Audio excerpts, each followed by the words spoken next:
If you're a business leader who feels like they've lost focus with their health, in this episode of the Kirk Miller Podcast, I'm going to break down exactly what you need to do to change that.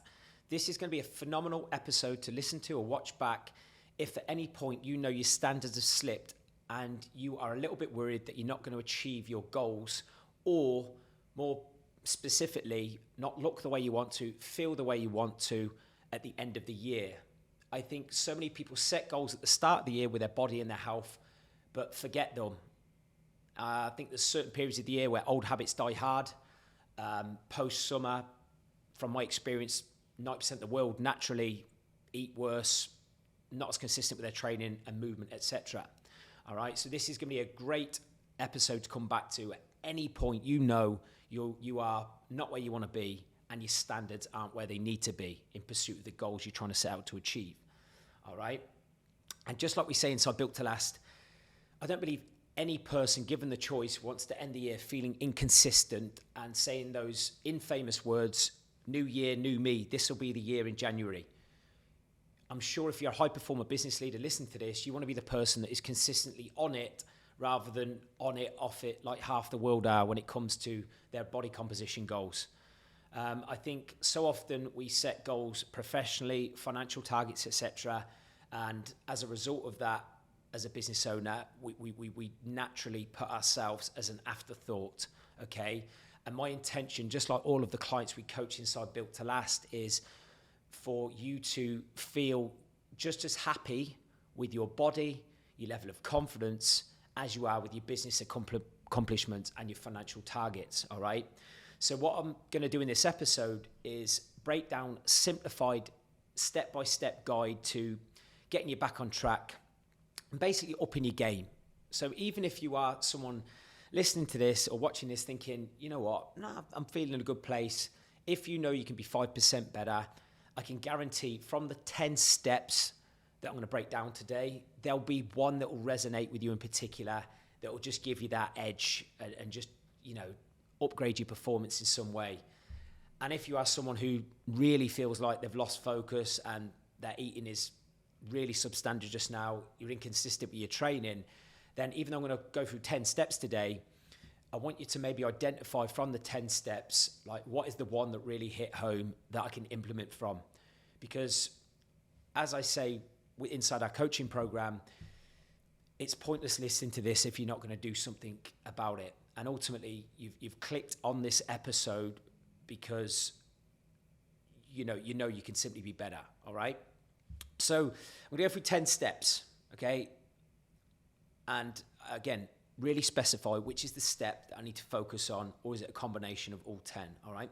So step one, right? If we feel like we've lost focus with our health, a little bit worried about not hitting our goals, the first thing we need to do is actually revisit our goals. And if you're not a massive goal setter, I think that's half the problem, by the way, then you need to revisit your values. Because ultimately, when we're trying to achieve something, usually it's because we value that area, we know it's going to bring us pleasure, all right? And more importantly, it's going to improve the quality of our life in some way. We're chasing a feeling, whether it's for ourselves or the people we love most, all right? So step one is you need to really revisit your goals. And there's so many different areas, but I'll just give you an example of a few, right? What were your body goals? What were your business goals? What were your financial goals? Your family goals? What were your emotional, mental, and personal growth goals, all right? What did you want to achieve in business? What was the number you set out to achieve with your finances? Where did you want to feel when it comes to your confidence, your emotional growth? And how did you actually want to look, right? What were the goals, okay? And then if you're more value-driven, and you'll find that a lot of the time your values will tie in with your goals anyway. What are your values? Why do you live? They're the guiding force deep down that drive everything we do. But I think it's so easy as the months progress to actually forget our values and goals. We're just doing things for the sake of doing them out and out of habit. And, you know, we forget the real deeper meaning of why we do what we do, all right? So what were your actual body goals and what are your values? What are you driven by? Like for me, it's health, success, confidence, family, of course, contribution, right? And they generally tie in with, why I do what I do in business, why I'm striving for a certain financial goal, why I want to look a certain way, feel a certain way, but what were your actual goals? All right. And write them down, rewrite them down if needed.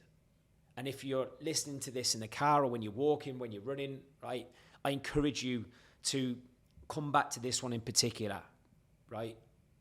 Because we're doing everything for a reason. But what were your goals and what are your values? So that's step one, right?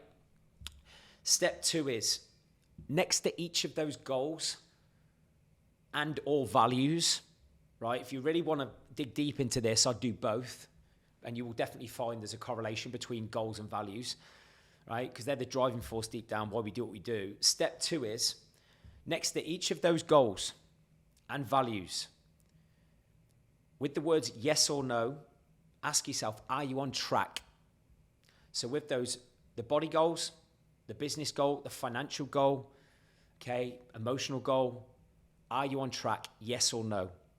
Whether you are a few months into the year, you during the summer, or you're a few months before the end of the year, are you on track? Yes or no?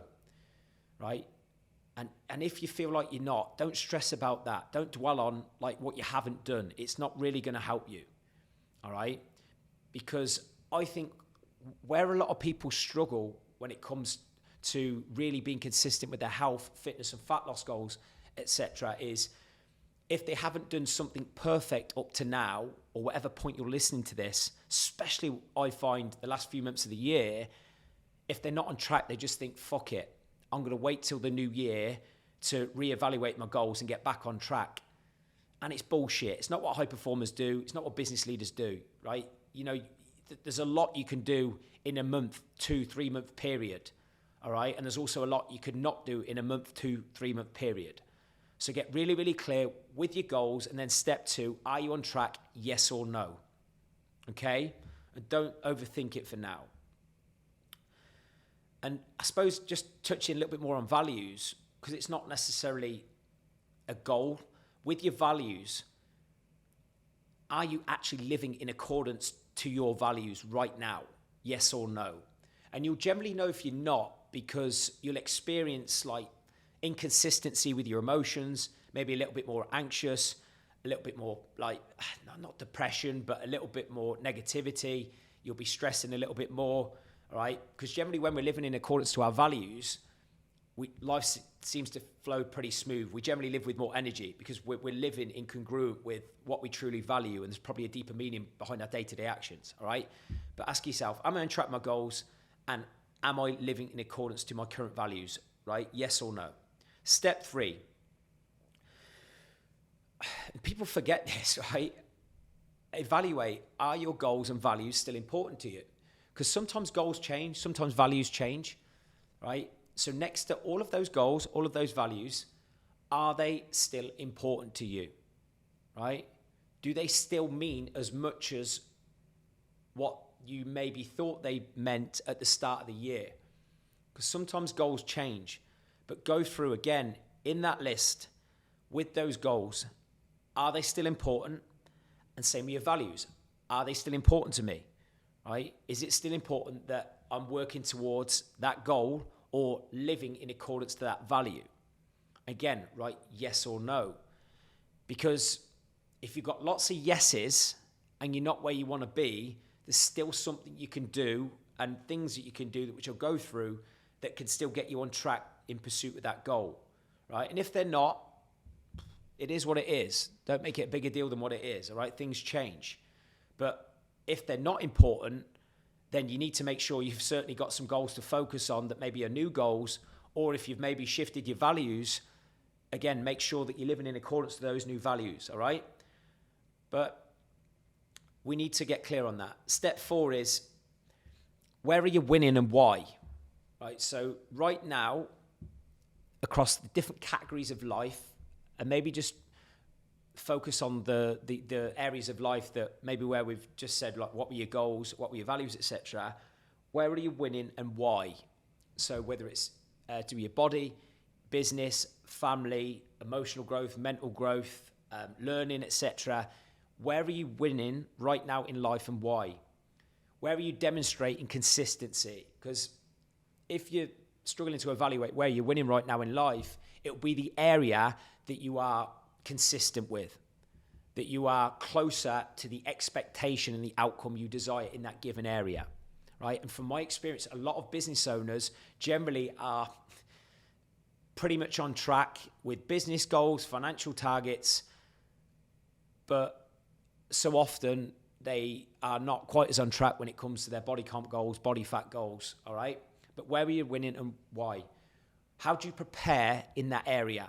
What are your daily rituals? How do you manage your state in your decision making in that area? Because generally, if you're winning in a certain area, it's because you're making empowering decisions, proactive decisions, and you're making decisions with more certainty and conviction, right? But you would definitely be more consistent, right? So step 4 is, where are you winning and why? Because when we evaluate where we're winning, and more specifically the reasons why, we know we've got those traits and the capability of being consistent in our life. You've actually demonstrating right now that you can prepare well, you can be consistent, and you can make empowering decisions as a result of focusing better and looking after your state, all right? Step 5. How will being leaner, fitter, healthier, and more confident help you hit the goals you're not on track with? So maybe write a new list or revisit the list you did in sort of step 1 and 2 with the goals that you're not on track with, right? And for a lot of you listening to this, it might be to do with body weight, body shape, health, all right? How will being fitter, leaner, healthier help you hit all of your other goals, right? Because so often, if one of our primary drivers is a financial target, a business target, or to provide freedom for family, etc., basically for that bigger purpose, we forget how being leaner, fitter, healthier, more confident actually drives those goals, all right? So what that basically does is it focuses on the outcome you want in the given areas, right? But it reminds you of who you need to be, how you need to look, and the energy you need to live with to actually hit those goals, all right? So step 5 basically is you can relist the goals, relist your values, and then right next to that, how being leaner, fitter, healthier, and more confident helps you hit those goals. And even if you're in pursuit of those goals, or maybe you're on track with those certain financial and business goals, how would being leaner, fitter, healthier, more confident help you hit those goals even easier, possibly quicker? What other opportunities perhaps would it help open up in those other areas? All right? But I'm yet to coach someone who doesn't feel like they hit their financial targets as a result of selling better with more conviction, showing up more energy, like drawing more out of their team because they're showing up as a better leader, right? By actually being happy with how they look and how they feel and the energy they have, all right? Okay? It always helps. But ask yourself, how will being healthier actually help you, right? In pursuit of those goals and the things you value most, all right? And what rituals from step 4, so if you just backtrack a second to the areas where you felt you were winning and why, there'd be certain rituals, right, and things you do that help you win in those given areas. So what rituals from your strong areas, maybe the way you pre-plan, whatever, you might do something differently in the morning, you might do something different in the evening, but what are you doing in your stronger areas, right, that can help you be more consistent with your health, your fitness, the way you prepare you, all right? Because if you've done it in one area, as I've said many times to my clients, you can do it in another area. But often we need to take time to put pen to paper or maybe even verbalize these out loud, right? If you have evidence you are successful in any area of your life, you can do it in any other area. But so often we look at them in isolation, all right? But they all help each other. But we need to get clear on that, all right? Step 6. In relation to where you want to be, how you want to look, the goals you want to achieve, step 6 is, are your current living conditions setting you up to win or fail? So are your current living conditions setting you up to win or fail? are your daily actions, habits, and environment, are they aligned with your outcomes you want, or do they contradict that? Because how you're setting yourself up on a day-to-day basis, I've spoken about many times before when it comes to environment, how you're setting yourself up with your physical environment and the people you surround yourself with, they're either going to be moving you forwards towards your goals or slowing you down. So often at certain periods of the year, we will have things that are flowing really smooth, we're on track with our goals, and then there's other periods where, we're not on track and we feel more inconsistent. I can almost guarantee that your environment is playing a major role in whether or not you are consistent or not. All right. So step 6 is, are your current living conditions setting you up to win or fail? It's a yes or no answer, especially when it comes to your health, fitness, fat loss, your training adherence, etc. All right.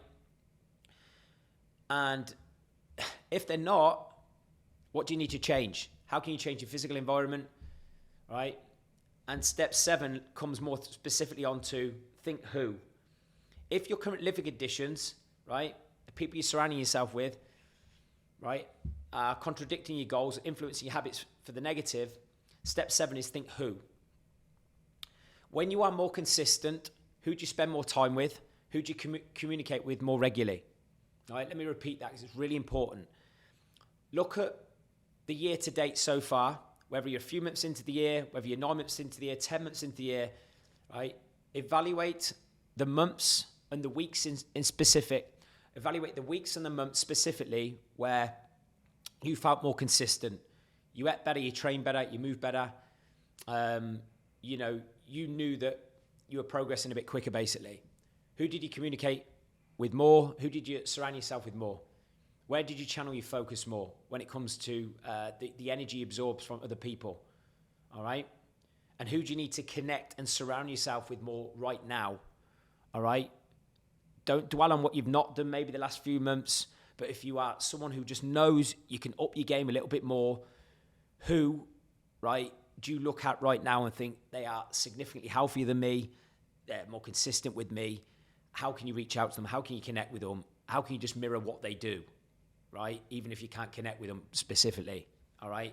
But it makes a massive difference, especially when you're trying to refocus on the body you're trying to build and who you're trying to become deep down as a result of that, all right? Step 8,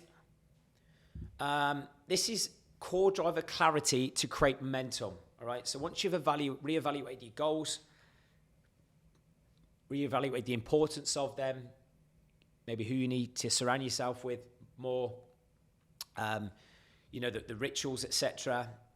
What we need to then do is really get clear on the core driver clarity to create momentum. Now, if you've listened to this podcast for a little while, you would have heard me talk continuously about the 6 core drivers that influence exactly how you look, how you feel, your body weight, energy, etc. They're the 6 inputs that dictate that outcome, all right?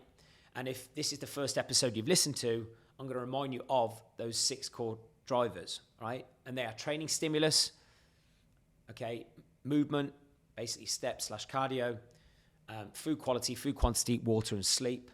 So what I mean by core driver clarity to create momentum, so often if we feel like we've lost a little bit of focus or a little bit worried we're not going to hit our goals, we can give ourselves a mountain to climb and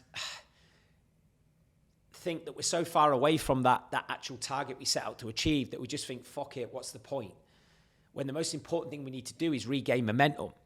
So what I encourage you to do when I talk about core driver clarity to create momentum is, again, write a little column on a piece of paper, or even if you're just verbally or mentally doing this in your head, but I encourage you to put pen to paper, right, to be specific with this, is write a heading, current standard, and write training stimulus. With your current standard of training stimulus, how often are you training? And how hard are you training? Right? Then write a new column, new standard. Right? What is the new standard needed to create more momentum with your training stimulus? Do you need to train more? Is it 1 session more, 2 sessions more? Or do you need to train harder if that's the issue? all right? But what is your current standard with your training stimulus, and what is your new standard, right? What is the thing you need to do with your training that's going to move you forward a little bit quicker the next week, the next 30 days? Then the next one, movement. What is your current standard when it comes to your daily movement? What is your average daily step target? What's your total weekly step target, if you prefer to do it that way, right? And what is the new standard needed to create progression? And it doesn't have to be massive strides, just like in business. So often, small, simple improvements are the thing that create momentum, all right? They compound over time. So what is your current standard with your movement? What is the new standard needed to create more predictability with the outcome that you want with your body, with your fat loss, with your energy, all right? Because if you want to live with more energy, or you feel like your energy is just not quite there at the minute, you need to move more. You need to create the energy by moving more in the first place, all right? Then the next one, food quality. With your current standard of food quality, right? If I was to look at your food as 100%, how much of that is real high quality food, all right? How much of it is processed? How much of it is added sugar? Because if you're looking at your current standard of food and it is well below 80% of real high quality nutritious food, then we're not going to be moving quickly when it comes to the level of health we wish to live with. Okay, we're not going to be feeling too healthy if we're eating processed food and high added sugar food. All right, and if you're someone that is listening to this and you've got a really, really good body, but you're thinking, fuck, what do I need to do to maybe really end the year in peak physical shape? I can fucking guarantee that it's a 5 to 10% increase probably in the quality of your nutrition that is going to probably move you forward. All right, especially if you're trying to shave off more body fat or optimize condition. All right, remember, weight loss is created by calorie deficit. Quality fat loss is created by a calorie deficit and high quality food, all right? So with your current standard of food quality, what is the new standard which is going to take your body and your health to another level? It's going to keep you mentally sharp, right? Optimize energy, right? And don't forget, these things, especially these three I've just been through, training, stimulus, movement, and food quality, they're going to make you concentrate better, even in pursuit of your professional goals, going to keep your mood more on point at the end of a work day with your family, your friends, when you're socializing, right? It dictates mood, okay? And how happy or not you are, all right? Next one, food quantity. What is your current standard? What is your current average quantity of calories? Because if you listen to this, you're watching this, and you are worried that you're going to be nowhere near where you want to be when it comes to your average ideal body weight at the end of the year, it'll be down to your calorie management. So right now, what is your current standard? If you haven't got a clue what that is, I strongly urge you track your calories for the next week or two to determine that with 100% accuracy with an app such as MyFitnessPal. Okay, and once you've identified your current standard of average calories, right, if your goal is fat loss in particular, right, is that likely to help you drop fat the next week, the next month, the next 2 months? If not, what needs to change? How can you subtly reduce your calories? What is the food or drink perhaps that is making the biggest dent in your calories and holding you back from how you want to look, right? And then create a new standard. Be specific, especially with that one. Same with your water. What is the current standard? How much are you drinking? And what is the new standard, right? Needed to optimize health, energy, etc. Sleep, current standard. How long are you sleeping for? What's the quality of that sleep, and how can you create a new standard if you know that you could be sleeping a little bit better, all right? But we need to have this core driver clarity to create momentum, because obviously once you've got clear on your goals again, and the meaning behind that, right, and tied it in with your values, etc., ultimately it's these 6 things are going to dictate like how healthy you are, how lean you are, and how you look at the end of the year, all right? Step 9, last 2 now. Once you've got clear on that, we need to set reminders, right? And one thing I encourage you to do, and I say this to all my clients, you would have certain areas of your life that you do automatically, right? And from my experience, a lot of business owners, right, when they're creating financial targets, professional targets, expanding team, business opportunities, they've got reminders coming out of their arse and why they need to achieve that goal, right? it's there in black and white daily. It might be a mission statement, might be just reminders in journals, planners, etc. You might have an assistant who reminds you, right? Team meetings, etc. But how do you actually remind yourself of business, career, financial goals? And how can you do similar with your health, fitness, and fat loss goals, right? The more you can remind yourself of why you want to be healthy, lean, fit, strong, confident, etc., right? The more likely you are to do the things needed to create that, all right? We have to set reminders unless we are someone who is just naturally so consistent and it's just how you live, right?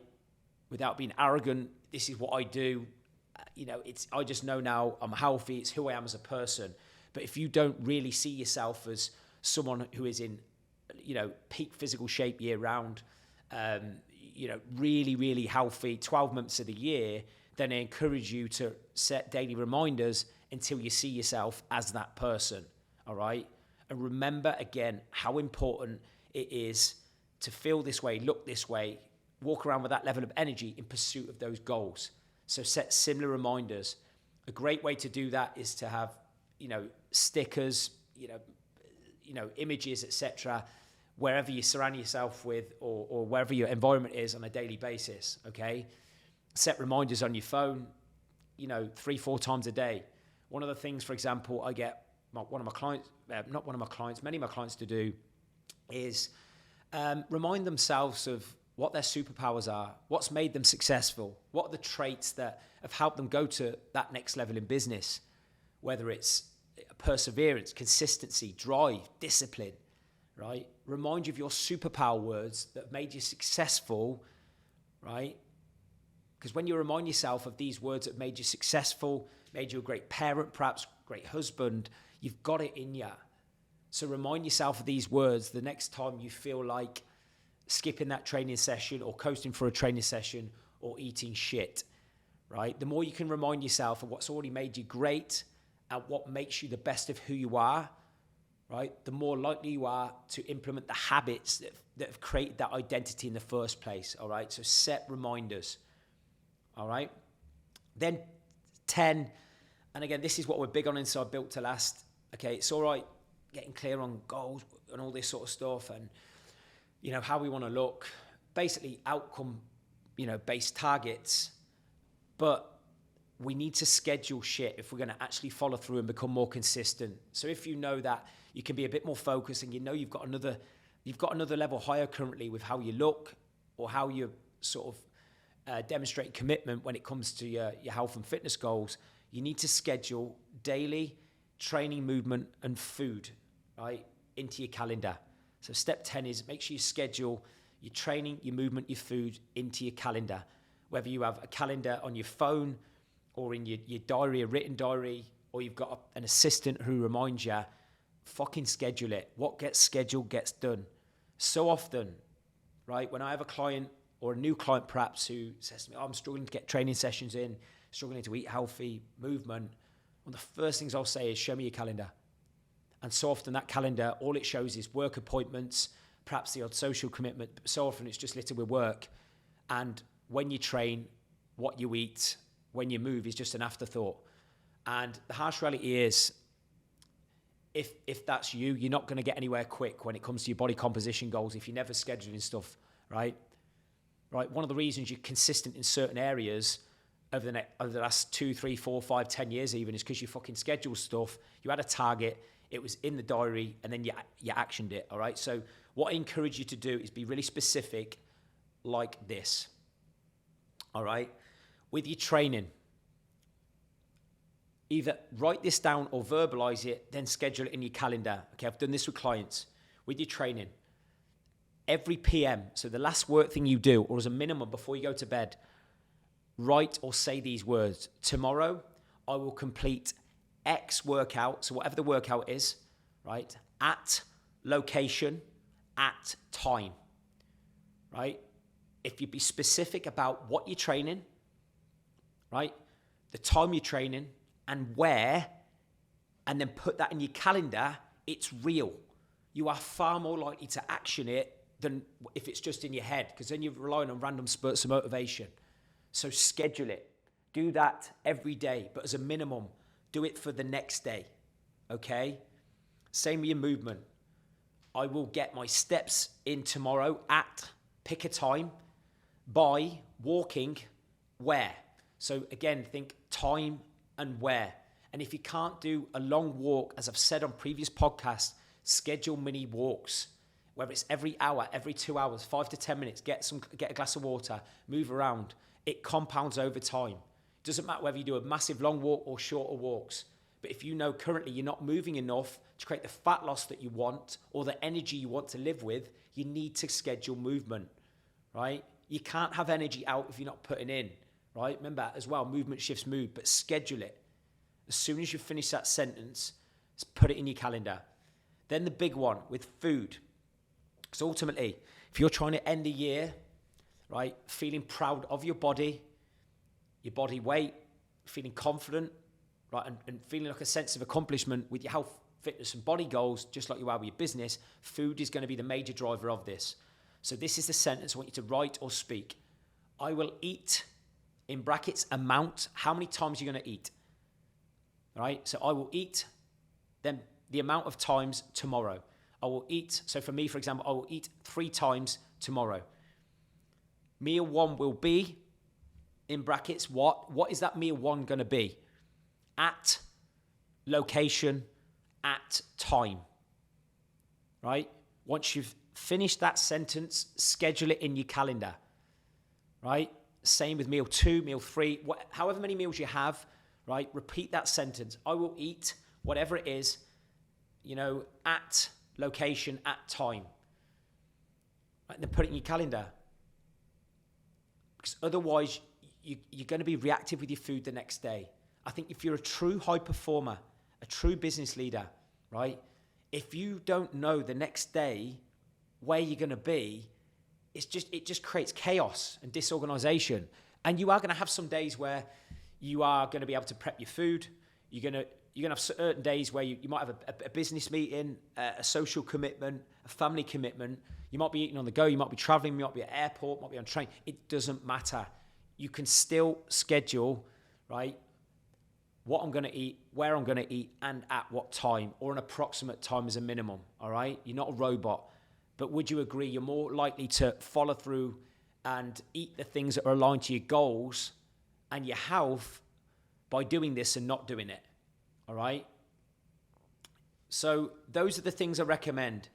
Schedule your training, your movement, your food. And for me, if you're going to ignore or can't, feeling like a little bit overwhelmed by the 10 steps I've gone through today, if you are trying to get your health back on track, if nothing else, do that step 10, right? Because when you know the next day, when you're going to train, when you're going to move, what you're going to eat, where you're going to eat, and what you can do to lay that last one about food is with whoever you're going to eat with, when you know that the next day, you're more likely to make empowering decisions, okay? That's the process, don't forget. As I spoke about with the core drivers, it's going to dictate how you look ultimately, all right? Because ultimately, it's energy in, energy out, and the quality of the energy in is going to dictate the energy you have, the health you have, your mood, your focus, your concentration, etc. All right?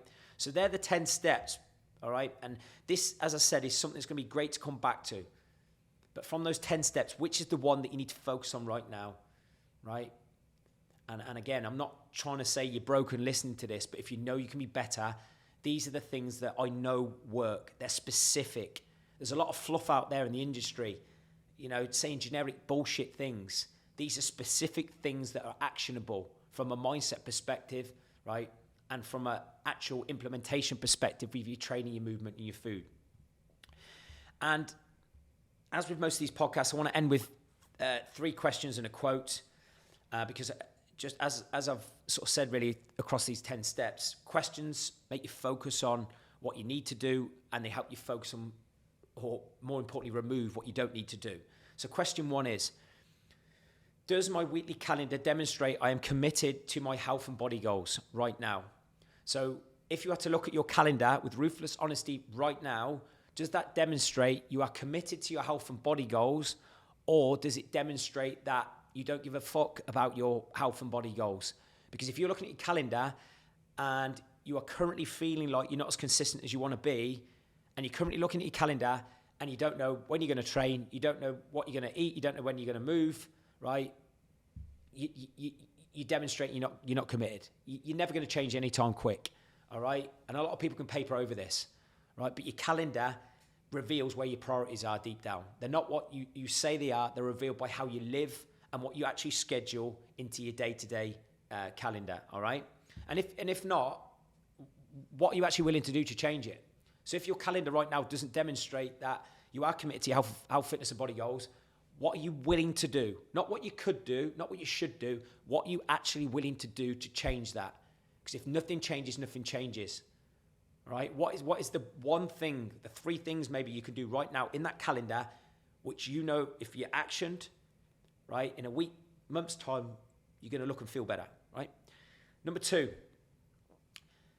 how will it cost you in your current work or future aspirations if you aren't as healthy as you need to be? So whether you're listening to this or watching this and it's a few months into the year or a few months before the end of the year, what will it cost you in your current work or future business/career aspirations if you aren't as healthy as you could be and want to be? What will it cost you? What opportunities are you missing out on? And often we need to remind ourselves of the pain, right? And how our life's going to be held back, whether it's from a financial point of view, maybe from a productivity point of view, right? Ultimately, we do things for a reason, okay? We're obviously in business, in our jobs for a reason, but how is not being as healthy as you really need to be holding you back now? Last question. Who else will be affected if you don't have the body, the health and confidence you want in the next 30, 60, 90 days, or whatever period you feel is meaningful to your life? So if you don't have the body, the health, the confidence that deep down you want, who else in your life will be affected? Will it affect kids? Are they currently copying bad habits from you? Will it affect their ambitions? Perhaps as a result of you not being healthy, not eating the right foods, they're starting to do the same, and you've noticed erratic behavior patterns or poor concentration, because it makes a massive difference, especially as a leader. People copy you, whether it's your kids, your team, partner, right? But who else is going to be affected if you don't have the health, the body, and the confidence you want, right? Will it affect partner at some point? Will it affect team? If you're a leader, remember, you can't give what you don't have. So if you currently don't have a certain level of confidence or maybe a high level of energy, who else is going to be affected, all right? And then a quote. This is my own personal one, really. Your weight, shape, and health is your responsibility, nobody else's. So often, we just pass the buck, really, on these things and blame life. We blame schedule. We blame a lot on colleague, friend. Oh, God, I ate more because I had a birthday or I had a business meeting. Ultimately, especially if you're a business leader, owner, entrepreneur, right, you need strong characteristic traits, right? So your health, your body, confidence, etc. is down to you and no one else. No one's forcing you to put the food in your mouth. No one, if you really want to train 3-4 times a week, can stop you, right? No one's stopping you walking, right? It's a fundamental human need, right? We've got arms and legs for a reason. We're born to move, all right? But your weight, shape, and health is your responsibility, nobody else's. Always remember that, okay? We can't change from a place of blame or passing the buck, all right? So let's step up, and wherever you are in your year, my challenge to you is to end the year strong and implement whatever steps from today are going to make you better and help you focus on that body you want, the health you want, and the confidence you wish to live with, all right? So that's it for today. Love to hear your biggest takeaways. As always, thank you so much for listening, and I'll see you next time.